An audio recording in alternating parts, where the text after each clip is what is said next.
Anak, sigurado ka na bang itutuloy mo yung pagpunta mo sa ibang bansa? Huwag ka na malungkot, Nay. Kailangan ko magtrabaho doon para sa inyo ni Kyle. Ate, mamimiss ka namin. Basta anak ha, palagi kang mag-iingat doon.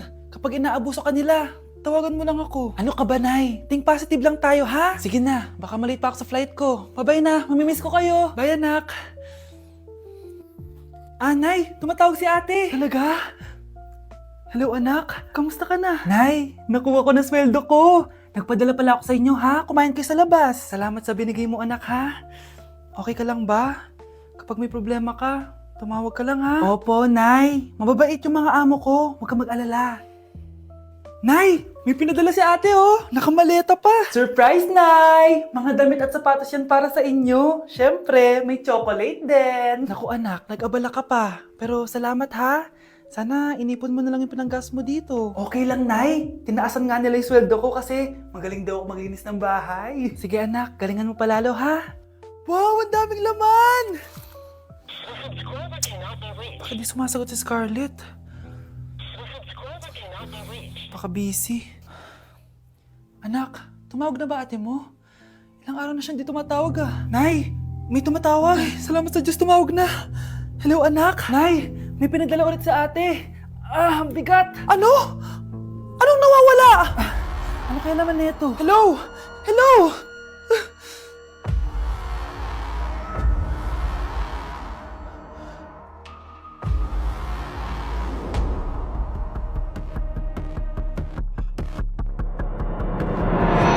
Mga anak! Aba! Tanghali na wala pa rin gising? Naku, sinasabi ko sa inyo, pag ako namatay, kawawa kayo! Ano ba yan? Umagang-umaga? Ang dami sinasabi ni nanay. Mga pinagkainan nyo kagabi, hindi kayo marunong magligpit. Ang tatanda nyo na, parang pa rin kayong mga bata. Kailangan gisingin natin pagluto. Grabe si nanay. Nauna pa magpagising kesa sa alarm clock ko. O Kyle, kakagising mo lang? Nay, hindi pa po ako natutulog. Ano? Diyos ko po! Nung kabataan namin, 7 p.m. pa lang, tulog na kami. Tapos, ang gising namin, 4 a.m. para pumasok sa school. Walaan ko, Nay. Tumatawid pa kayo ng bundok tsaka ilog para mag-aral, no? Oo! Buti nga kayo may hatid sundo pa eh. Scarlett! Ayan na, magkikis na sila!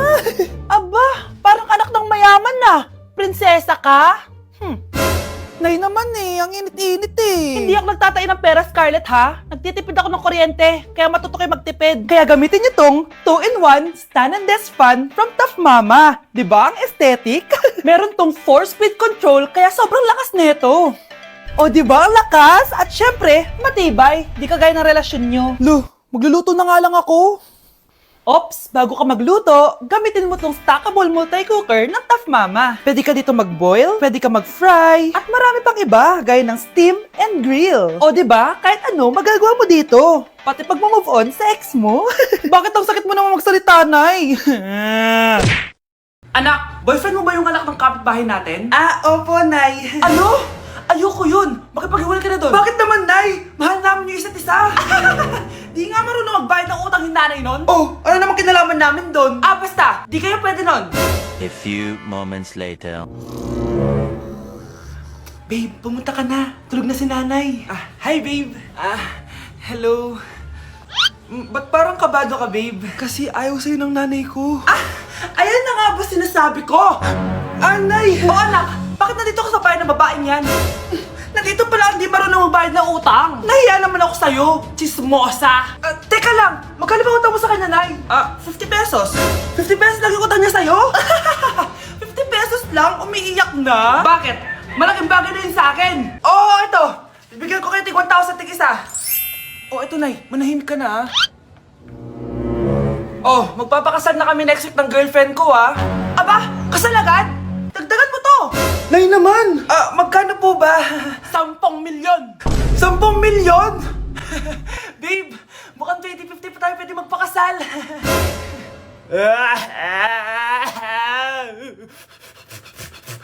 Nay, ito pala yung manliligaw number 1 ko. Approve ba sa'yo? Hello po, tita. So, ikaw pala yung manliligaw ni Scarlett? Ano ang kaya mong ibigay sa anak ko? Hindi man po ako mayaman. Pogi naman ako. Pas sa walang pera. Sa daming luho ng babaeng to, hindi mo mabubuhay yung anak ko. Di naman importante yung pera na eh. Basta pogi. Next! Lu, mukhang pera to. Hi, tita. So, anong kaya mong ibigay sa anak ko? CEO yung tatay ko. Meron po kaming sports car, tapos malaki po yung bahay namin. Mayaman pero mukhang mabaho. Charger to ah! Bibigyan sana kita ng 1,000,000. Bahala ka dyan. 1,000,000? Hoy, babalik ka dito! Nay, puro ka next. Gustong gusto ko na magka-jowa. Siyempre, gusto ko yung perfect na lalaki para sa'yo, anak. Hello po, tita. Oh, anong kaya mo ibigay sa anak ko? Hindi po ako mayaman, tita. At hindi rin po ako sobrang gwapo. Pero malinis po ako sa katawan. At marunong din po ako maglinis ng bahay at ng mga plato. Wow! Ganito yung gusto ko lalaki para sa'yo, anak. Kaya etong award-winning Wise Cleaner ang gamit ko kasi ito ang the best dishwashing liquid kit. Tara, samahan niyo ako gumawa ng dishwashing liquid. Nabili ko nga pala tong kit na to for only 250 pesos at ito yung mga laman niya. Siyempre, importanteng basahin niyo muna yung instructions. At ayun na nga, nag-umpisa na tayo. Naglagay lang ako ng 14 liters sa timba namin. At ang unang nilagay ko ay itong bubble booster. Susunod ay nilagay ko na rin yung surfactant. So kailangan paikot niyo tong ilagay. O diba, para ka lang nagluluto. Nag-set lang ako ng timer for 20 minutes para hintayin matunaw lahat ng ingredient. Pagkatapos nun ay haluin nyo na mabuti at ilagay nyo na yung premix bottle. So ito pala nabili ko ay calamansi flavor at ito na yung magiging kulay ng dishwashing liquid natin. Nilagay ko na rin pala yung thickener para maging malapot na yung dishwashing liquid natin. Pero dahan-dahan lang guys ha. At ayun, tinakpan ko na at babalikan natin for 24 hours. So mukhang okay na at bumili din ako ng mga bote. Dito ko ilalagay yung mga dishwashing liquid. Naisip ko lang na perfect pala to maging business kasi madali lang gawin at madami ka rin magagawa. Nagprint lang ako ng mga stickers at ayan, pwede na natin siyang ibenta guys. Kung ako tatanungin nyo, super worth it nitong Wise Cleaner. Perfect! Anak, pakasalan mo na to. Sige. Pwedeng kiss the bride na agad. Dapat may 5 apo na ako bukas, ha? Maawa ka naman sa kifi ko, Nay. Hi, classmates! Ako nga pala si Ashley, ang pinakamayaman at sobrang ganda niyong kaklase. Hi, Ashley! Pwede ba tayo maging friends? Ay, sorry, di ako nakikipagkaibigan sa ganyang muka. Ew! Sumanong ugali nito. At least maganda ako. Eh, ikaw? Pangit ba talaga ako? Uy, Scarlett! Sabay na tayo kumain ng lunch. Sure! Saan? Ako na lang sabay mo kumain. Huwag na si Scarlett. Ako na bahala sa lunch mo for the whole year. Walang iya ka, Ashley. Aagawin mo pa sa akin yung crush ko. Sige na. Gusto mo bilan pa kita ng car? Car? Sige, sabay na tayo kumain, Ashley. Sorry, Scarlett. Sorry, ako pinili niya. Eat well sa'yo, ah. Bes, payag ka ba nun? Inagawan ka ni Ashley? Ano bang magagawa ko, Bes? Kailangan ko maging blooming. Hay naku, madali lang yung sagot dyan. Try mo tong Garnier Vitamin C Serum. Baka ito na the right one for you at hindi yung crush mo. Tama ka dyan, Bes. Kaso natatakot ako, baka lalo lang ako maging haggard. Don't be afraid to try new things kasi. Malay mo ito na yung sagot para maging fresh ka. Sabi mo yun na. OMG, ang fresh na ni Scarlett. Ano kayang ginawa niya? Paano siya naging fresh? Hindi pwede to. Oh, ano ka ngayon, Ashley? Mas fresh na si Scarlett kesa sa'yo. Scarlett, pwede ba tayong sabay kumain ng lunch mamaya? Che, di na kita kailangan. Sapat na sa akin ng Garnier Vitamin C Serum kasi it passes the hashtag Garnier Yang Che. Humanda ka na, Ashley. This is the beginning of my revenge. Anak, maganda ka na. Dadating yung mayaman kong boss. Sige po, Nay. Alimos po. Umalis ka nga dito. Baka makita ka pa ng boss ko. Sige na po. Pangkain ko lang po. Gutom na ako eh. Lumayas ka na. Ang dumi mo. Huwag ka nang babalik dito, ha. Ito. Bili ka na pagkain. Masasama talaga ugali ng mga yan. Thank you po. Pagpalain po sana kayo. Sige na. A few moments later. Boss, kamusta? Alam mo naman bakit nandito ako, di ba? Oo. Bibigyan mo ko ng pera. Tama, dahil ang bait mong tao. Wow, Nay! Yayaman na tayo! 1,000,000 ang laman nito. Salamat! Ops!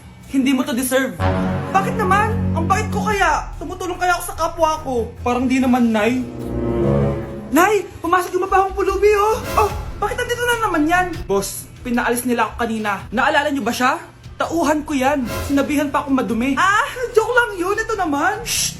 Ibibigay ko to sa karapat-dapat at hindi ikaw yun. Ikaw ang karapat-dapat na makatanggap nito. Sa akin? Milyonaryo na ako! Hindi pwede to. Sa akin dapat yan eh! Kayo ang tunay na mababaho! Eto, 5 piso. Pampalubag loob. 5 piso!